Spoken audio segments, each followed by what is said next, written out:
Good morning, everyone. It's Sal, Stretford Post. How you all doing? And welcome to another episode of Breaking Dawn. I hope you're doing good. I hope you're doing fine. Hope everyone's having a fabulous Sunday so far, guys. I know it's early in the day, but it does all depend, doesn't it? It does all depend what happens today. It's Man United against Aston Villa today. It is match day, and we're going to get in the vibe, guys, of match day. Of course, we start early here. The earliest Manchester United channel in Europe, guys. Absolutely fantastic. Great to have you on board. I hope everyone is doing fine, guys. Hope everyone's doing absolutely perfect today. And hopefully we are getting prepared for a massive game today. We've got an opportunity, guys. Got an opportunity. Look, all the results yesterday didn't go our way. Not everything went our way. It seems like the last couple of weeks, it's not really gone our way. I'll be honest. I mean, we had some good results yesterday. Crystal Palace losing 4-1 to Leeds United. That's good for Man United. That is a good result for Man United. Liverpool won, unfortunately, by hook or by crook. They got the win. I mean, obviously, thanks to VAR and the referee, of course. Absolutely disgraceful performance from the referee yesterday. I've never seen such a poor performance in my life.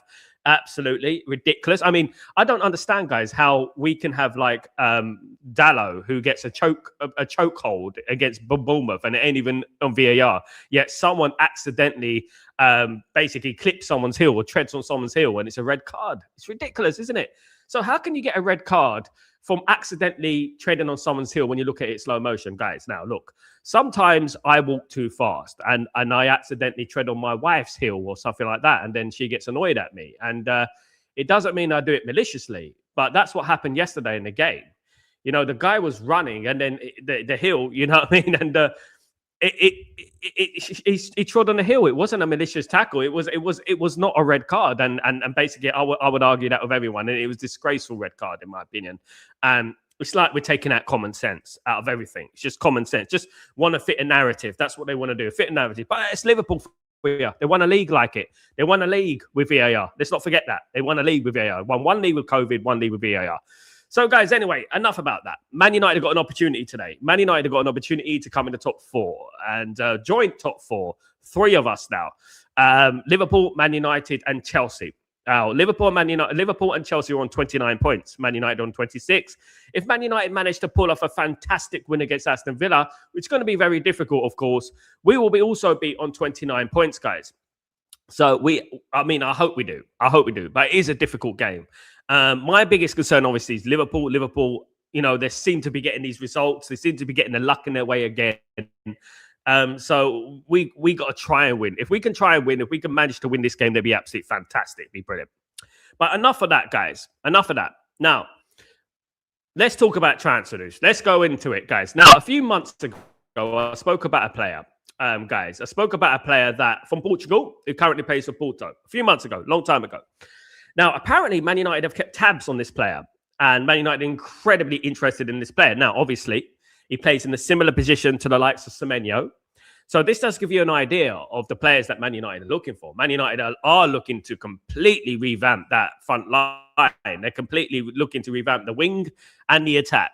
Now, the player's name is Rodrigo Moura. Rodrigo Moura is an 18-year-old attacking midfielder and central midfielder currently playing for Porto. He is the youngest ever player to score in the Portuguese second division, right? He's only 18 now. He's the youngest ever player to score in the Portuguese second division. Now, I look at this player because I believe that Rodrigo Moura, and I remember this, guys, I believe that Rodrigo Moura is the next big Portuguese player. He's the next one out off the block. He's the next one. He has a release clause of 70 million euros, which is about 60 million pounds, of course, guys. I'm not going to do the math, but it's around that much, guys. 70 million pounds. Now, Rodrigo Moura, guys, 7 caps for the Portuguese under-21s, 4 goals. This guy is a generational player, guys. And I'm telling you right now, and Man United have been scouting this player. He is the son of Rodrigo Moura is the son of Jose Manuel. If you know who Jose Manuel is, you really know your football. Jose Manuel is a journeyman in Portuguese football, basically. So he's the son of Jose Manuel. Now, 70 million is steep for an 18-year-old, but that just goes to show you how high regard they hold this player, Porto. I think Man United need to look at this type of player. I'll be honest with you guys. I think Man United need to look at this type of player. I think Man United have got to sway away from looking at the obvious and looking at players that we don't expect. Do you know what I mean? Like Rodrigo Moura No one's expecting this. And I think Man United need to make their move before someone else does. Now, obviously, these players I've mentioned before, but when I'm hearing noises coming out over here in Italy and over here in UAE, wherever I am, I know that Man United are incredibly interested in this player, but also I want Man United to make a move. I don't want Man United just to be interested so that other people, look, even me mention it in the airwaves, people can be, who's that? It might, guys, you never know. A scout could be watching. You know what I mean? They go, I'm going to watch Sal's channel because Sal knows about all the players in Europe and stuff like that. You know what? I'm going to scout him. They shouldn't need me. But what I would say is that we need to keep it quiet and we need to do our business quickly. And out of the blue, Rodrigo Mora. When we signed Cristiano Ronaldo all those years ago, you remember the first time we signed Cristiano Ronaldo all those years ago? We just got the deal done quickly. We actually said I think it was Gary Neville or John O'Shea, let's get the deal done quickly. Let's get the deal done, now and stop wasting time. Let's just get the deal done. And that the problem is Man United these days, especially post Sir Alex Ferguson, we've been very, very slow at doing deals. And we've given an opportunity for other teams to steal a march, for other teams to get in there. Over the years, Man United have lost out on very, very good players. I mean, one of them sticks to mind. Aaron Robben was one of them. Ronaldinho, we missed out. But Ronaldinho I wasn't too upset about because we ended up getting Cristiano Ronaldo and stuff like that. So, obviously, I much prefer Cristiano, obviously, what he achieved at Man United, and he's far more professional. So, I would say that, Rodrigo Mora to Man United, around 70 million euros on these release clause, guys. I think I would do that deal. I really do. If we cannot sign Semenyo. Now, obviously, Semenyo could sign as well. It could be two. It could be. This could be a big rebuild. This could be a big overhaul. They could surprise us all. Semenyo and Rodrigo Mora coming into the football club. Anderson coming into the football club. Baleba coming into the football club. Wouldn't that be absolutely incredible if we managed to do that? If we managed to change the narrative, guys, imagine we managed to do that. The world is their oyster. The world is their oyster. It's up to them if they really want us to succeed, guys. The players are out there. We just need to get them, And this is something that I've been banging on about for a long time. We haven't had an overhaul yet. So when that news came out that Man United are going for another overhaul this summer, I'm thinking, another? Where's the first one? Was I sleeping? Was I in a cocoon? Was I a centipede? Was I some sort of caterpillar? Hibernating to become a butterfly. I don't know what was going on, guys, because at the end of the day, I didn't see no overhaul.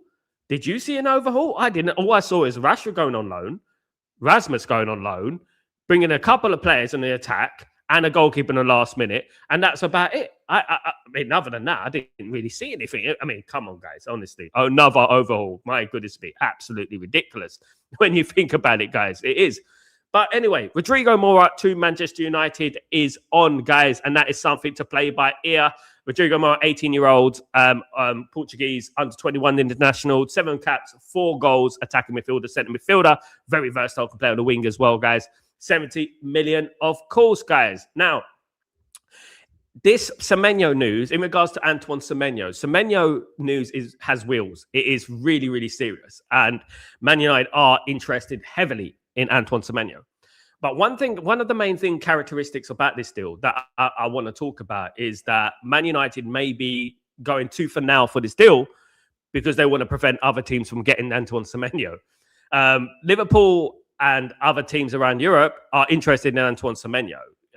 They are. Liverpool are heavily interested in Antoine Semenyo. It could be argued that Antoine Semenyo is favourite to go to Liverpool. It could be argued that. Some outlets are saying Liverpool, some outlets are saying Man United, some outlets are saying Manchester City, some are saying that, of course. So we have to wait and see what happens in regards to that. But I firmly believe that Man United have a big advantage. And the big advantage in regards to Antoine Semenyo is that Man City have distanced themselves from the Semenyo deal. And Liverpool don't want to do a deal until the summer.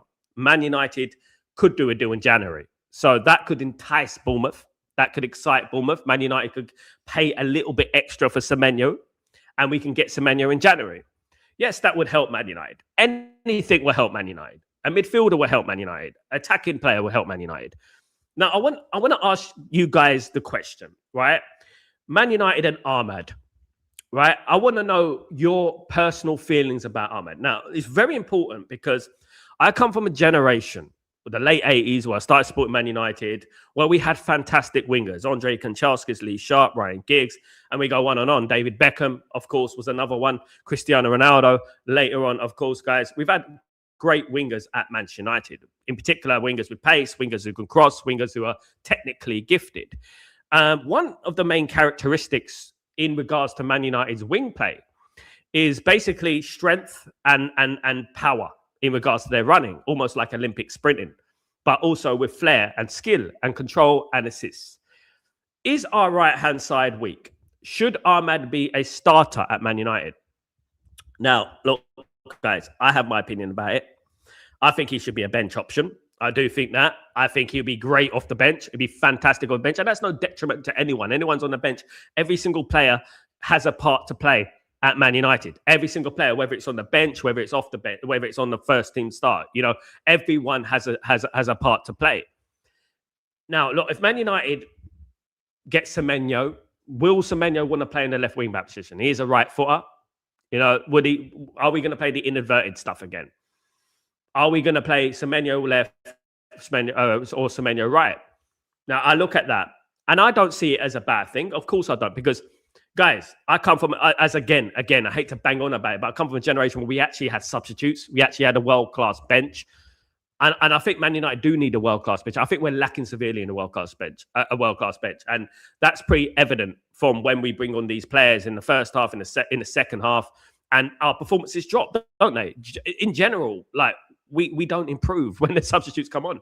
You need your substitutes. You need substitutes to come onto the pitch and make a huge difference, don't you? You need them to come on and say, right, this is not working. This player comes on, another string to our bow. There you go. You know what I mean? Like when we used to bring on Teddy Sheringham or Ole Gunnar Solskjaer, and that. Don't you think that Teddy Sheringham, who is a seasoned England international, and Ole Gunnar Solskjaer scores for fun, wanted to start? Not every player deserves to start.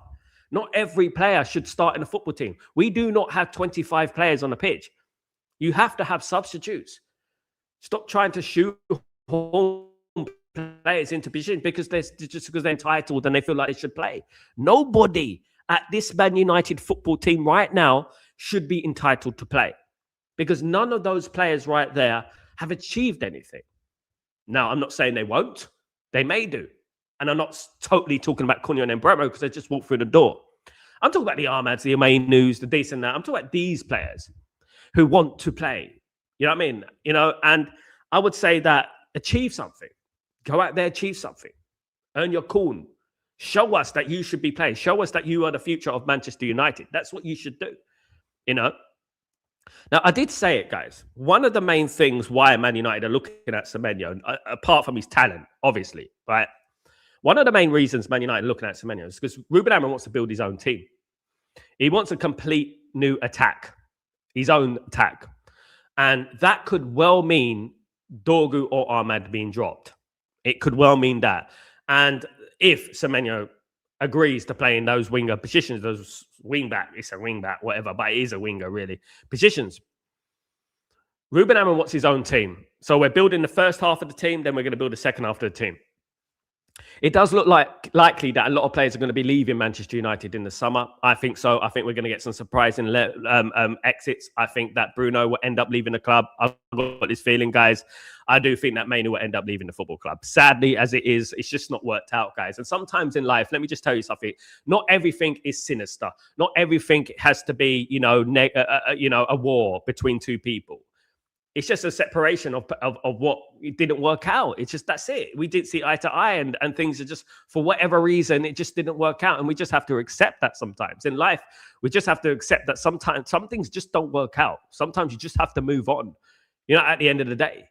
I mean, I look at Chelsea, right? I look at Chelsea and I look at the players that they've let go in the past, like Mohamed Salah, Robben, of course, who they let go as well. And sometimes, players leave and they do better elsewhere, or because they're more suited to that environment, just like Scott McTominay or Rasmus Højlund going to Napoli. Like, I'm not going to criticize the Serie A to an extent, because at the end of the day, it is still a competitive league, but it is a much more a suited league for the likes of McTominay and Rasmus Højlund. You know what I mean? The Premier League is a different kettle of fish. The Premier League, you could play Chelsea, you could play Liverpool, you could play Tottenham, you could play Newcastle, you could play Manchester City, you could play Brentford, you could play, all these teams, guys, you can play. And it's difficult. Every single one of those teams have world-class players. And this is the thing in the Premier League. This is not the Serie A. Right? So I would like Kobe Mainoo to succeed because I'm a big fan, right? And but what am I a bigger fan of? I'm a bigger fan of Manchester United. Now, I actually predicted that Kobe Mainoo would start today, and I really want him to start today. I want him to start today. So, you know what? There's not going to be an apology about the T-shirt situation. There's not going to be an apology about that. But what I want today, I want a performance from Kobe Mainoo. I want a performance. I want, I want us to be saying, I told you he should be playing. I don't care. I want a performance. You know what I mean? I want Kobe Mainoo to perform today. I want him to play today. I really want Bruno to play in that number 10 position. We haven't got Mbeumo, we haven't got Ahmed, we've got Mazraoui. So I really want these players to play. At the end of the day, nothing in football is personal. It's all about opinion. It's not whether you like the person or whether whatever. It's not about that. It's not about liking. It's not about being my favorite player or being my favorite content creator or being this and that. It's not about liking it. It's not about whether that person's a nice person or a bad person. It's nothing to do with that. It's about footballing opinion. This is what it's all about. Footballing opinion, right? And ultimately, at least I hope, every single one of us should be on the same boat when it comes to footballing opinion. It should be that we all want Manchester United to succeed. We all want us to get to the promised land where we feel that we should be. 13 Premier League titles, as I said, I've witnessed in my life. 13 in my life I've witnessed. So I believe that Premier League is Man United's. It belongs to Man United, and Man United should be challenged for that. And I do hope that we do soon. Now, scroll it back to Antoine Semenyo. Antoine Semenyo, January will be a thing. There will be a lot of noises. It is the 21st of December today. Things are getting a little bit heated in regards to the transfer activity and rumours. Of course, guys, there is a lot of rumours spreading around and stuff like that. Man United need to do business. Now, obviously, you haven't heard much from Barada. You haven't heard much from Wilcox. We haven't heard anything from Jim. Now, that could be two things. They're very busy. They're very busy and they're getting to work and they're getting the transfers done, or they want to hide, right? They're hiding, right? I would like to think it was the earlier suggestion where they're keeping busy. I'm gonna do glass half full. They're keeping busy. Now, with the noises coming out of Man United in regards to Rodrigo Moura, in regards to Semenyo, in regards to Conor Gallagher, and all these players that the news is coming out, I like to think there's some substance there. I like to think that Man United are looking at these players and are looking at improving and bolstering the squad in January. I really do hope so. And I hope that, you know what, Ineos at the end of this window, prove everyone wrong. I really do, because I don't want them to foul. I don't want them to foul. I wanted a full Sal. I wanted the Glazers out. That's what I wanted. No matter who purchased the football club, whether it was Qatar, whether it was Apple, whether it was Amazon, I wanted a full Sal. But that doesn't mean I want Ineos to fail. I want Ineos to succeed, because if Ineos succeed, Man United succeed. You know what I mean? But it's up to them to prove it. At the moment, when we're looking at the pros and the cons, there's more cons than pros in regards to Ineos. If you're going to analyze it from the beginning of their tenure to now, there is more cons than pros. There is more negatives surrounding Ineos. For what they've done in regards to making people unemployed and stuff like that, it's nowhere near enough. And that's what I would say about that. It's nowhere near enough. They haven't given us enough for what they've done, sacrificed, if you know what I mean. We sacrifice a lot of things at Man United since Jim Ratcliffe and Ineos walked here through the door. We've sacrificed a lot of things. We have done a lot of things to sacrifice and stuff like that. And is it enough? Is it enough when you look at it now? Have they done enough in return? Have they bought anything in return? No. Look, we're over a year now. And, we're still there. We're still questioning them, at the end of the day. Big up everyone in community. Hope everyone is good. I hope you're all doing well.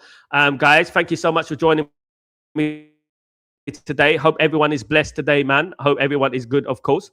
Big up everyone. Thank you everyone for joining me today. I really appreciate you on this Sunday morning. I really appreciate everyone who joins me. Absolute legends. Big up Rajat. Hope you're doing well. Good to see you, man. And big up the legend that is Benny. what's going on, brother? I hope you're doing well. Really good to see. I hope everything is blessed with you, my guy. Welcome aboard again. I hope you're having a splendid Sunday so far, guys. Obviously, it's Sunday and it does depend on the elements. Man United are playing later on. Please let it be a good Sunday, guys. Let me hear an amen. Absolutely. Hopefully, it's going to be a good Sunday, guys. I really hope so. Big up, Benny, you absolute legend. Big up, Rajat. What's going on, you my man? Hope you're doing well. Hope you're doing good, guys. Hope everyone is good. Going F off now can be automatic red. What the? I don't know what you're talking about there, mate. That is a very, very strange riddle there. But I will work out the riddle later on when I get Riddle Man next to me. Of course, guys, absolutely. Big up David. What's going on, my friend? David Pierre. David Pierre McIntosh. What a name that is. Big up yourself. Hope you're doing well, man. It's a fantastic new Rui Costa. Guys of a certain age, including myself, know about Rui Costa. Fiorentina legend. Absolutely, guys. Fiorentina legend. Absolutely. But if he becomes half as good as Rui Costa, we're in for a winner there. Absolutely brilliant player. And I think Man United need to move. And if Man United want to sign Rodrigo Mora, they need to move quickly. They need to get things done quickly at the end of the day. Big up, my friend. How you doing? Hope you're doing well. I'm going to call you 4108. Dad, say sacked. What's going on, my friend? Smashing light for Canada. Big up Canada. Love to Canada, man. Absolutely love to Canada. You looking forward to the World Cup? I'm sure you are. It's going to be a fabulous time. I'm going to be doing lots of watch-alongs in regards to the World Cup and stuff like that. I think Canada could be a dark horse in that World Cup, to be honest with you. I mean, look out for them, man. Big up Canada and big up yourself. Whereabouts in Canada are you from, mate? I've been close to Canada. I haven't quite been on Canada, but I've been close to Canada. I've been to Detroit. Funny enough, I used to do music, so I filmed a video out in Detroit, and I went to the border between Canada and Detroit. Yeah, I've not been there yet. Not been there yet, but almost. Rodrigo Moore, great player, absolutely. Maybe more of a 10. Yes, he is. He can play midfield, though. We'll take him here. He look amazing. He is, and he could be rotated as well. Absolutely. Benny, what's going on? Benny, made my feeling made it clear on Ahmad. He's simply not good enough. No end product, does the hard parts, no cases. I mean, I agree with Benny. Look, you know what? We can all have our opinion of football, and we're entitled to our opinion of football. And not everything opinion of football has to be a sinister one. Lots of people think just because you don't like their favorite player, you don't like him because of a sinister reason, or you don't like him because this, which is totally unfootball related. I want every single player to go on that pitch and succeed. I don't care who it is. You know what I mean? I have no personal affiliation with any of these players. I just see things as they are. We're trying to squeeze water from a stone here. I think Ahmad is a good bench option. That's what I think. I think if Man United signs Semenyo will start, on the right. And I think that Ahmad should be dropped to the bench. And then we need to purchase another left winger. Unless we play Semenyo on the left, that's not his favorite position. That's not his best position. You know what I would say. Mr. Reneso, good morning. Hope you're doing well, man. What's up, Sal? Big up yourself. Expanding on my Semenyo opinion from yesterday, Cunha's been hurt twice this season and we've lost points from it. And now 2 players gone to AFCON. Our lack of quality and depth concerns me. I agree, Mr. Reneso. But I think one of the biggest concerns about Man United is not goal scoring. We're actually the joint top goal scorers in the Premier League this season. So we don't really need attacking players. In theory, Man United are scoring goals. We're the top goal scorers. The problem that Man United are having is that big gaping hole in the middle of the pitch. That is the midfield. That's why Man United are dropping points. Now, the reason that Man United are dropping points is because Cunha, people underrate it, but Cunha actually does press. He actually does track. He actually has tackle. He brings the ball from deep. Semenyo's not going to do that. Semenyo's just going to be planted up front. That's the difference. He's going to be planted up front and he's going to be running. He's not going to be pressing from deep. And I would say that this is why the midfield, once you control that midfield, everything falls into place. Man United got quality. Once we fix that midfield, everything will fall into place. Man United, the problem is, biggest problem is the midfield. Right? And we need to address that first because we haven't addressed that in years. So Man United need to address the midfield position, in my opinion, first, because once we fix that midfield, you're going to see a completely different dimension. It's going to revolutionize Man United. I'm telling you right now, it's going to revolutionize Man United. Man United will be cooking. Trust me, if we fix that midfield. We don't need to keep throwing, sugar on the attack. We just need to think about how do we build this attack? How do we complement this attack? You know, as someone said last week, they said Semenyo should be in addition to an Adam Wharton or Elliot Anderson or Carlos Baleba. It should be an addition, not the priority. And I agree with that. Absolutely. Big up, Mr. Reynoso. Need centre midfielders, centre backs stand attacking left wing. Got Mount and Cunha. I agree. Big up, Rajat. I think our defense is fine. I think once we get Licha Martinez back, Delict back, and Mazraoui back, Mazza back, we'll be fine. And we got young players like Aiden Heaven, Lenny Yoro in there as well. Fredrickson coming through the ranks. So I think Man United's defense is fine. The only problem with Man United's defense is the wing backs. I think obviously need to be replaced. And obviously, I believe that Man United's rotation in the centre-back positions is a problem. I think that Luke Shaw is not, he's not ready to be, he's not a starter for Man United. I think he needs to go. But Man United have got cover in those areas. I think that is the last thing Man United need to be concentrating on at the moment.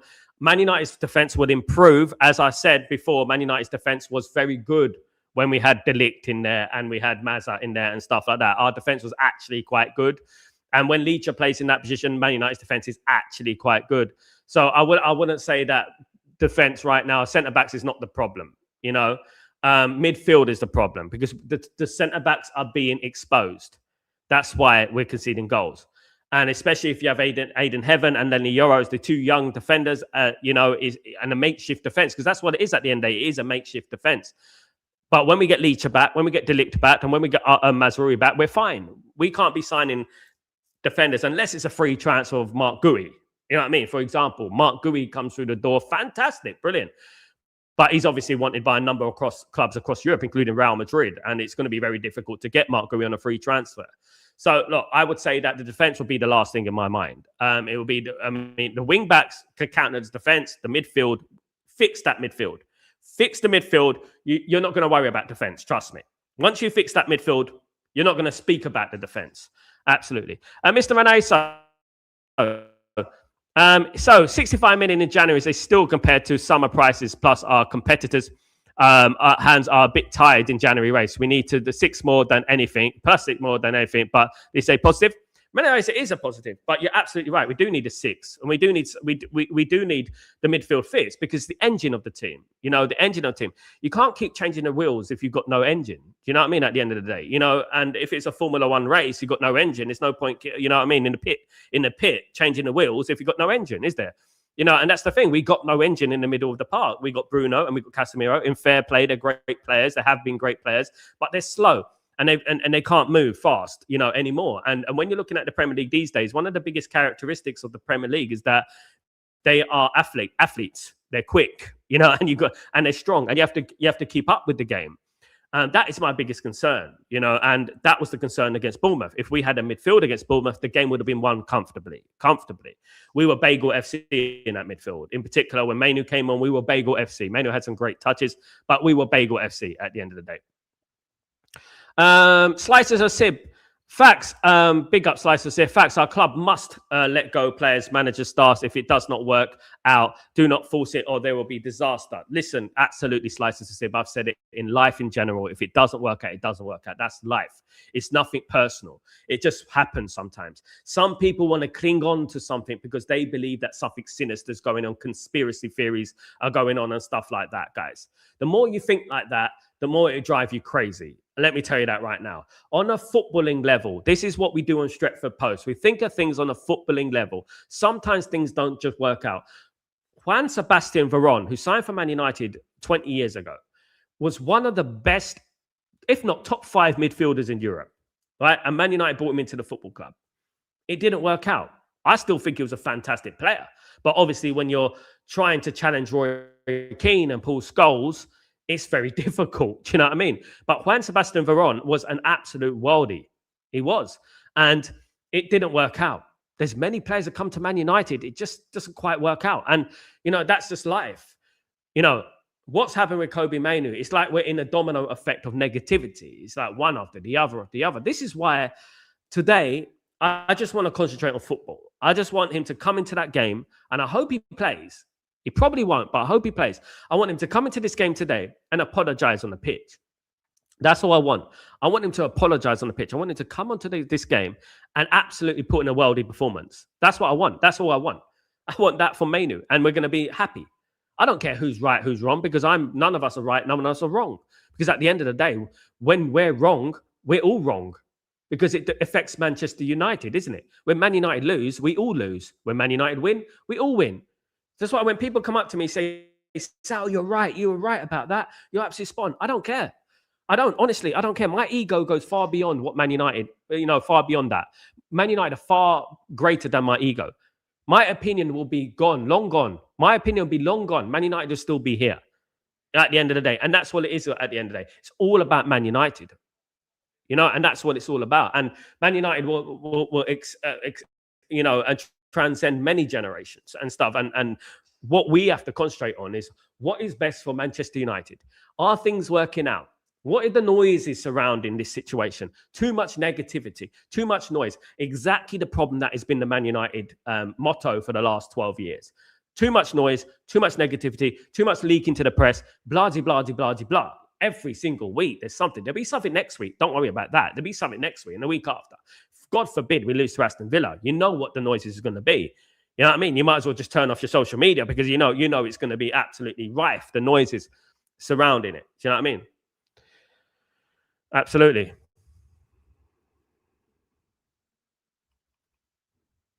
Benny, what would be a good window for you, Sal? I'd be happy with 2 centre mid as well.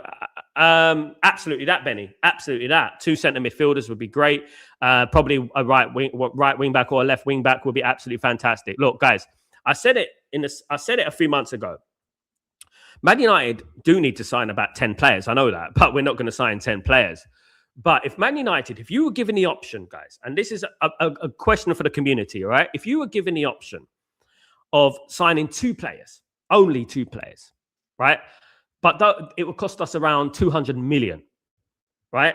And those 2 players, for example, were Elliot Anderson and Adam Wharton. Would you take those 2 signings over 7 signings, but they're like, signings, iffy signings, Conor Gallagher, for example, and other players around the pitch? Would you accept that? Or would you rather have 2 guaranteed performers, almost guaranteed, in Wharton and Elliot Anderson? For example, what would you want? And if someone asked me seriously, would you want Adam Wharton and Elliot Anderson, or would you want 7 bit part players? I would say Adam Wharton and Elliot Anderson, because I know that will fix the first team of Man United at the end of the day. Do you know what I mean? Absolutely. Yeah, I know Rajat is at the AFCON. I didn't say he wasn't, Rajat. I didn't say he wasn't. I am doing a watch-along for Morocco today, by the way, so I do know. Slices of Sib. So there is a lot of traction for this Semenyo to United. It looks like this can be likely happen. You know what I say, Slices of Sib? I've always said this about the media. The media are not always right, but there is no smoke without fire. And I've said this a long time. You start hearing noises from certain people, right? And it happened when the Embremo deal was going on. It happened when the Cunha deal was going on. There's no smoke without fire. There's always an element of truth to everything. However, I would say that there's no smoke without fire with Liverpool, and there's no smoke without fire with Man City as well. Now, I've heard that Man City are pulling out of that deal. I've heard Man City are happy with what they got. They've got Mamouche, they've got Cherky, they've got all these players, of course. Cherky's performing extremely well. Another one we missed out on, guys. What was the narrative? What was the narrative when we were going to sign Cherky? What was the narrative, eh? What were people saying when we were going to sign Cherky? I was saying sign Cherky. People were telling me, oh, he has a bad attitude. There you go, guys. That's why you don't listen. You know what I mean? So what if he has a bad attitude? Oh, he was doing that to the Man United fans. So what? He wants to win. He plays for the opposition team. Who cares? Jose Mourinho run down the bloody touchline when Porto scored against us in 2004. Who cares? I mean, at the end of the day, there you go. Now Man City have got an absolute fantastic player for the next decade. Well done. You know what I mean? At the end of the day. But it is what it is. And I'm happy with Cunha and Embremo anyway. You know what I mean? I do believe they're better. One of the biggest things about other teams at the moment, including Manchester City, is the environment. I think the environment is much more of a welcoming environment. It's a bit like a puzzle where every single piece slots right into the right space, if you know what I mean. And Man United are not. Man United are basically right. We got this puzzle, but it's full of bits from 1970s, bits from 1980s, bits from 90s, bits from 2013. And I think that is what Man United's biggest problem is. It could be, and don't deal with absolutes in football, because it could be that Turkey comes to Man United and he would have absolutely fouled and flopped on his face. And you know what I mean? Because obviously the way Man United are is just a residue of negativity at times, and it's a bacterial infection at our football club. It really is.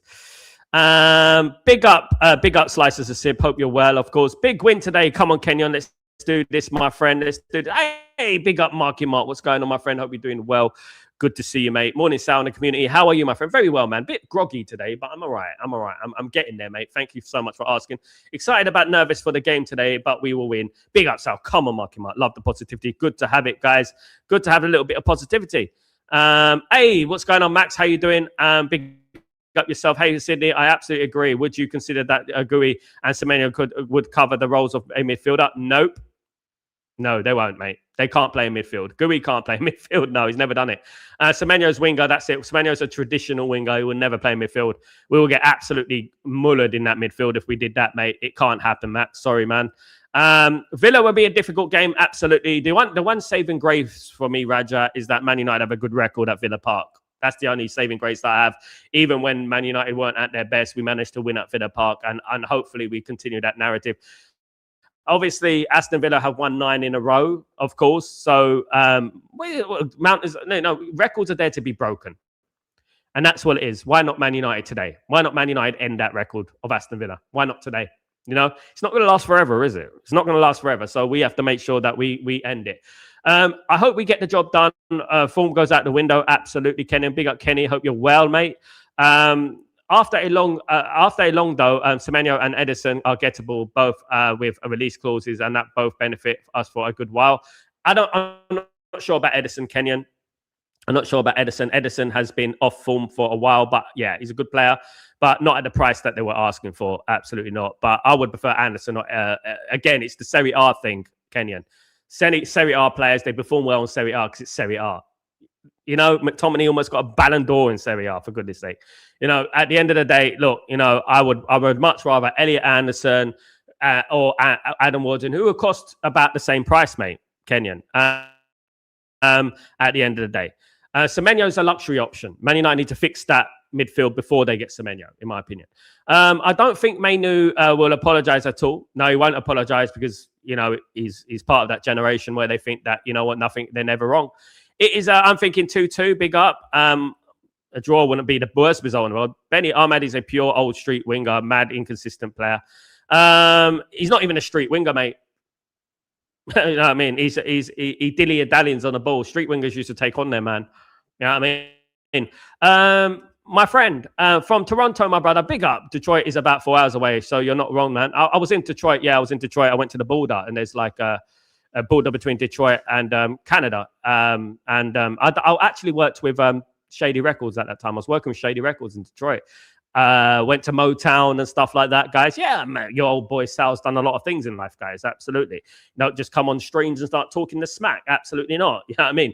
But yeah, look, the border between Detroit and Canada. Yeah, I wish I went across, but obviously it's just had too much to do about getting visas and things like that. Raja, Ahmed don't look like he developed that much. It reminds me a little bit of Rashford and Garnacho, who both didn't develop that much. And you know what that is? And I'm not going to blame the football club. I'm a firm believer that you need to look at yourself in the mirror. It's exactly what Roy Keane said, isn't it? Earn your trade. Earn your corn. You're 20 years old. You're not made it yet. You're not the finished article yet. Go out there and perform and learn your trade. Learn your trade. That's what you do. You don't just blame Man United for this. Blame Man United. That's what these new school players keep doing. Marcus Rashford, Garnacho, Anthony. They all want to blame Rasmus. Let's be fair, Rasmus hasn't really spoken, but they all want to blame each other. The only one I've seen not blaming anybody, right, is Scott McTominay. He's the only one that I've seen not put it on the football club in regards to his own performances. He's the only one who's been who's looked at things in a very, very subjective and professional way. You know what I mean? No way I'll stick with Blaver and Anderson or Walton. Big up Slicer Sib. Wouldn't mind that, mate. I wouldn't mind that. Wouldn't mind that at all. Max, spend 200 million for Walton and Anderson. Exactly, mate. Exactly. Because it will fix our midfield. It will fix the biggest problem at Man United at the moment. Forget your Semenyos. Forget your attackers. It's the midfield. Fix the midfield. The midfield. And you're going to see great performances from Man United. I'm telling you right now, you're going to see a swing in the results, guys. We had a midfield, we beat Fulham. We had a midfield, we beat West Ham. We had a midfield, we beat Everton. We had a midfield, we beat Bournemouth. Let me tell you that right now. Probably wouldn't have lost to Arsenal either. Let me tell you that right now. You know? Absolutely. Prince, what's going on? Odds are favourable to Aston Villa. Let it be, my friend. But my heart believes Manchester United will win today. Big up, Prince. Odds are favourable in Aston Villa because Aston Villa's form suggests so. We can't look at things. We have to look at things fairly. Aston Villa are on hot form. But as I said, records are there to be broken. Records won't last forever at the end of the day. And that's about it. You know what I mean? I would say that go out there and do it, Man United. Go out there and win it. And Man United are no stranger to this kind of thing. Man United are no stranger to winning when we're not expected to win. This is one of the biggest things about Man United. We win when we're not expected to win. And we lose when we're not expected to lose. We draw when we're expected to win. And it's the circus of Man United, absolutely. Cherokee said he wanted to kill Man United after we destroyed Leon Hard. I think that's why we did not sign him. No. He said he wanted to kill Man United once he signed for Man City, Slicer said. Let's get it right. He said it after he signed for Man City. He agreed to fee with Man City. He said it after that. And I don't mind that, Slicer said. Who cares? He's playing for Leon. He wants to kill Man United. I'm going out to kill it. So what? He wants to win the game. It's a metaphor. He's not going to go out there with, and kill Man United players. It's a metaphor. At the end of the day, people talking about, this, that, and the other. I like that about a player. I'm sorry, but I think you need those characters in your team. I think you need people more focused on winning for your club than worrying about, this is like our players are doing at the current moment. And we all know how Cherokee performing, don't we? So I think people got it wrong there. I think we missed the trick big time. Now that would be a guest Christmas present for United fans. Big up, Benny. Good morning, Tybog. How you doing, my bro? Hope you're doing well. Huge game today, hoping for a win, but predicting 2-2 draw. I think a number of people predicted a 2-2 draw today. I think 2-2 is the scoreline today for people. Can I be honest, guys? I hope Man United win the game, but I would take a 2-2 draw. I think it's a tough game. We got Wolves coming up next week. Come out of this game undefeated. Let's go to Wolves. And what would that be? 11 unbeaten? 12? No, 12 one defeat in 12 games? One defeat in 11 games? I know we've drawn a lot, but you know what I mean? At the end of the day. Not going to lie, folks, would be happy with a draw today. I'll be content, Benny. I wouldn't say happy. I'm not going to say I'll be jumping up and down, screaming and shouting and celebrating down the street. I think I'll be content. That's the right word for me. Content. Satisfied. I don't think I'll be happy. Only happy if Man United win. Doesn't benefit us if Man United draw, to be honest with you. It prolongs our run, which we haven't lost in a while. We have 1 game in 10 or something like that, 1 game in 9. But I would say that let's get out of this game undefeated. Let's not lose this game. Exactly. And we go to Wolves. The Wolves come to Old Trafford. We beat Wolves at Old Trafford. We got Leeds United coming up as well. We got a big game against Newcastle as well coming up as well, guys. So you never know. Hope that Rajat is. Don't paint everyone with the same brush, Rajat. He's nowhere near João Felix, mate. Don't paint everyone with the same brush. Everyone is different. You know what? Behave like they are Everton rich. We need to open the purse in 2026. We do. Sal, you like Ahmad or not? How you rate him? Average, mate. Average with moments. I would put him in, and I'm going to be honest with you guys. Right, let me give you this little scenario, guys. All right, from when I was growing up watching Man United. Let's think of wingers. Let's go from when I started watching Man United. Gordon Strachan, Lee Sharp, Ryan Giggs, David Beckham, Cristiano Ronaldo, Luke Chadwick, Nani. Let's keep going on. Angel Di Maria, probably. You know, you could go on and on and on. And you could think about wingers that have played for Man United. Is he even in the top 10 of wingers that play for Man United? And this is no detriment to him because Man United have had world-class midfield, world-class wingers playing for Man United. Is he anywhere near the Beckhams, the Chadwicks even, the Nanis even? Is he good? Is he as good as them? And we have to ask ourselves, let's look at Luke Chadwick, for example. Luke Chadwick was a bit part player for Man United. But I think Luke Chadwick had more end product. Is he as good as him? And we have to ask ourselves the serious question, guys.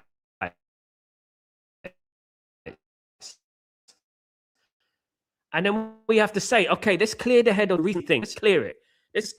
This is why we're going all fuzzy. Do you know what I mean? We have to ask ourselves the serious question. He's nowhere near Nani. And Nani was a bench player for Man United. A very good one, but it was a bench player for Man United. Is he anywhere near as good as that?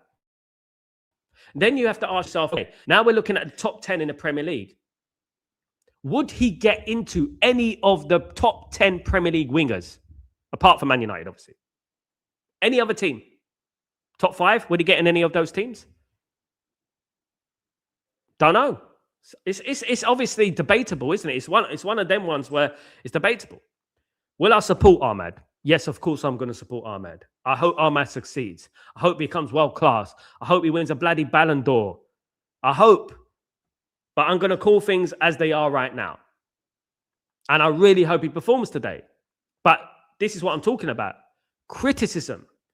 Through my experience, I criticize through experience. I criticize through what I think is a good Manchester United player. What I think is a Manchester United player. I criticize from that. Key characteristics I look at when I look at a footballer. It's not just about their ability, about the mentality. It's about when you get in a very, very good position, you pick the right ball. More times than not. You can't always do it, but more times than not. Whether you can cross that ball in a sixpence straight away, poof, in the box. You know what I mean? Rather than get the ball, cut in. Get the ball, cut in. When you get that ball in the midway point of the pitch, can you take on your man? Do you have the strength in your legs to run past a couple of men and whip that ball into the box? Can you do that? Because there have been players who never played for Man United who could do that, including Theo Walcott. Now, is Ahmad better than Theo Walcott? Ask yourself the question, guys. Is he better than Theo Walcott? Is he better than Aaron Lennon? Ask yourself the question. Because if I was to compare Ahmad to any player in the Premier League over the last 10, 20 years, I'll say it reminds me of Aaron Lennon. Was Aaron Lennon good enough to play for Man United? No. You know he wasn't, innit? So at the end of the day, when we analyse things, he's been on loan at Glasgow Rangers. He's been on loan at Sunderland. He's done well at Sunderland. He did average at Rangers. Right? So we're looking at that. He played in the Championship. He's a decent player. But for me, in my opinion, I would love him to stay at the football club as a bench option. When players are getting tired in the second half, 60, 70 minutes, you bring on Ahmad. That's what you do. There's no disgrace in that. Every player doesn't deserve to play. Now, he has to play now because he's the best we've got. I'm not saying that. He is the best we got right now. We got nobody else. He's the best we got right now. But I am interested to see how Man United perform when now he's at the AFCON. It's not going to be great, obviously, because obviously we got Dalot and we got Dorgu, who are not of an attacking mentality like Ahmad is. But I think in the long run, Man United need to look at replacing him. Yeah. You look at, obviously, Semenyo. You look at Semenyo, he's better than Ahmad. Yeah. Why do teams like Bournemouth have better players than us? You look at Bournemouth, you look at Scott, you look at Tyler Adams, and you look at these players, and you look at Bournemouth, and you say, well, Bournemouth have got a better team than us. They've got a better midfield than us. I'm sorry, but I don't deal with vibes here. I know that people say, oh, but it's the past. It's the past. It's the past. You should think. But standards are there. The reason Man United are Man United is because of our past. The reason Man United are Man United is because of the players before us. That's the reason Man United are Man United. You are standing on the shoulders of giants here. And I've said that many, many times. You know, it is all about levels for Man United. We need to have levels for Man United. We need to ask ourselves the serious questions here, guys. If Ahmad was on the transfer list right now, which team would go after him? Which team would sign him? Real Madrid? Bayern Munich? Would they? PSG? Would they? No, they wouldn't. The teams that would be after Ahmad right now, and it's exactly what Jose Mourinho said. How they play, where they play, if they play. If Ahmad left the field, and I don't want to make this about it because I'm answering the question to Slices of Sib here, you know, which is a very serious question, a very good question. You know, I would say that the teams that would be after Ahmad are Spurs, maybe Newcastle, Everton, team like that, Marseille, team like that, of course, Juventus, maybe. A team like that, maybe. You know, we have to be honest, guys. We have to be honest, and we have to be honest about our levels here. We overrate our players sometimes. We really do. We overrate them, you know, and we don't overrate them on a footballing level. And I want to be honest with everyone. We don't overrate players on a footballing level. Most of us overrate players because we relate to them. And that's sinister. Because I only call things from a footballing point of view. You know, I won't look at Cherki. I won't look at any other player. I won't look at Mazraoui. I won't look at that because you know what? They're the same culture as me. Same culture as me. The same as me. The same. No, we're the same. You know, I'm going to support him till I'm blue in the face, even when he's performing badly. It's absolutely myths, guys. We have to look at things on a footballing level. And I think this is where we're getting away from it. And this is where the anger and the sinister and the battles within the fan base come along. You know what I mean? And this is where we are when we're not looking at things on a footballing level. Big up, Lot Slicer Sip. Hope you're well. Januzaj, that's one. There you go. Januzaj had a good career. Good morning, Sal. Hope you're doing well. Ephraim, good to see you, mate. Hope you're doing well. Adnan Januzaj. Yeah. Is he as good as Adnan Januzaj? Is he as good as Adnan Januzaj? Be honest, guys. I want you to be honest, and I want you to take away the emotion from it, right? I want you to take away the emotion from everything. Is Ahmad as good as Adnan Januzaj? Benny, Water reminds me so much of a young king. Yes, the way he gets around the pitch, very clever lad. Needs to start adding a few goals. Can I? Yeah. He hasn't scored for Crystal Palace yet, by the way. And Anderson. Anderson reminds me more of Keane, but they're both very, very similar players. One thing I would add to that is that if Alex Ferguson was in charge of Man United right now, I would be very interested to see what our team would be. I can almost guarantee that Harry Kane would be playing for Man United. Elliot Anderson would be playing for Man United, or Adam Wharton would be playing for Man United. That's what I envision, you know, sort of players like when we were raised with Alex Ferguson, it was the sort of players that, you know, he liked, you know, who are energetic, fought for the badge, you know, running all day. A few goals to Wharton's stats. Yeah. But as I said, Benny, I'm not going to flip-flop from it. Michael Carrick didn't have the best stats in the world when he signed for Man United. Of course, he was at West Ham product, then he went to Tottenham, went to Man United. And I'll be honest with you, Benny, right? When Michael Carrick signed for Man United, I was so underwhelmed. It was unbelievable. I was like, Michael Carrick? I was like that, you know? Little did I know, of course, Benny, that he would end up becoming one of Man United's best midfielders and probably still our best midfielder in the last 20 years. You know what I mean? At the end of the day. You know, so, yeah. It's not all about stats, but, you know, it does help if you can nip him with a goal, because Carrick did nip him with a few goals, didn't he? Definitely. Slice, as I said, I predict 3-2 United. Do you remember when Man United were 2-0 down to Aston Villa in the FA Cup at Villa Park? Do you remember that? And we came back and won 3-2 with that fabulous Ruud van Nistelrooy volley, buff, right in the top corner. Schmeichel's in goal that day for Aston Villa. Yeah. Nobody will celebrate 2-2 or 1-1 like they won a cup. Then nobody will. No, hope not. I hope not, mate. We'll just be content. At the end of the day, maybe not even better than Kagawa or Januzaj, but technically can be. Technically, he's a road runner, mate. So when you have technicality comes at a young age. He's not the sort of player, Ahmad, to pass a ball through the eye of a needle. You know, he's not that sort of player to finesse his way through the team. And up here, like Sheringham had, Berbatov had, Rooney had, you know, up here, he's not that sort of player. He's a winger, mate. He runs. He is what he is. He's 23, something like that. 22, 23 years old, I believe. It's not going to improve much. He's not going to become, all of a sudden Ahmad's going to become, you know, Dimitar Berbatov kind of player. He is what he is. That's what he is at the moment, you know? You know? Yeah, I agree with Rajat here, though. He is too predictable. Now, I was a defender.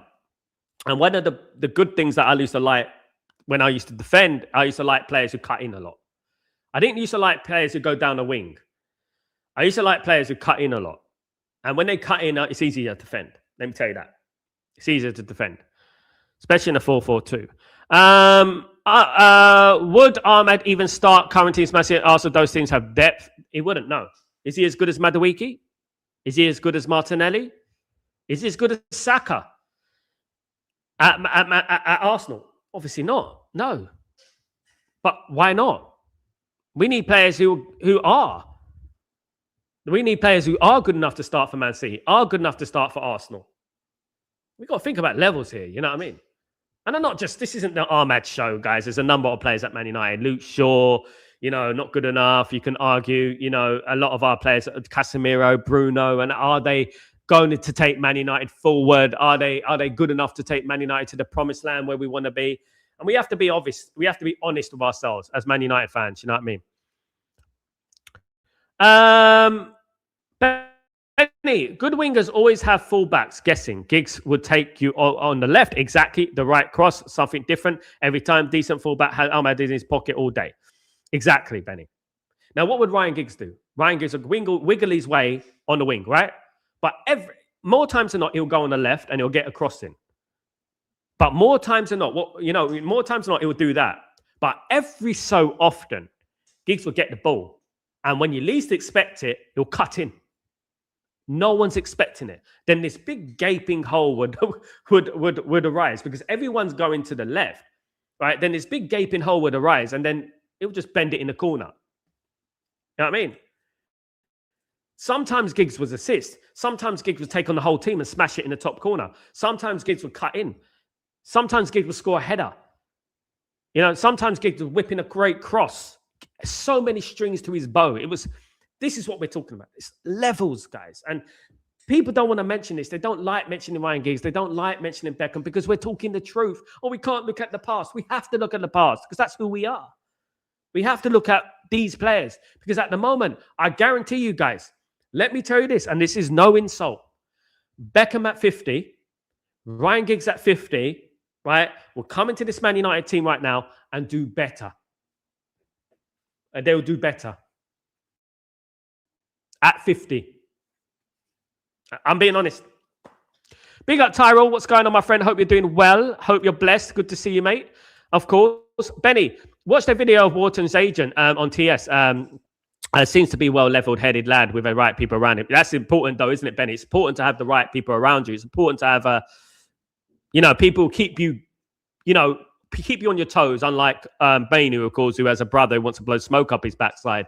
You need people who keep you on your toes and want you to improve and become the best. Not you made it already. You know what I mean? Absolutely. Guys, I want to thank everyone, as usual, you absolute legends, for joining me today. I will be live later on, guys, for the match against Aston Villa, 4 p.m. UK time. I'll be live, guys, so don't forget to join me for that. UK time, 4 p.m., of course. Kickoff at 4:30 p.m. Guys, join me for that massive game. Hopefully, I'll be doing the Morocco against Comoros African Nations opener later on today as well. So join me for that. Should be fun. Mazraoui should be starting in that game, of course. And guys, don't forget to smash a like, please, guys. Guys, if you haven't smashed a like already, we've got 54 right now. Smash a bloody like. Come on, guys. Smash a like for old Sal. Let's get those likes up, guys.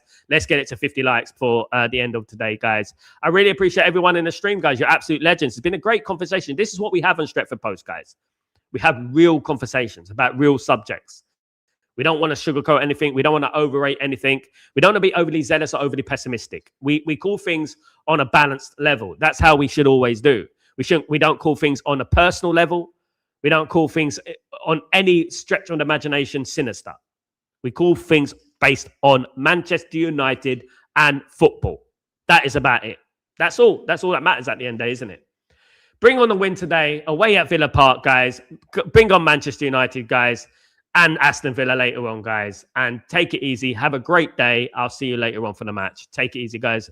Enjoy your breakfast. Peace.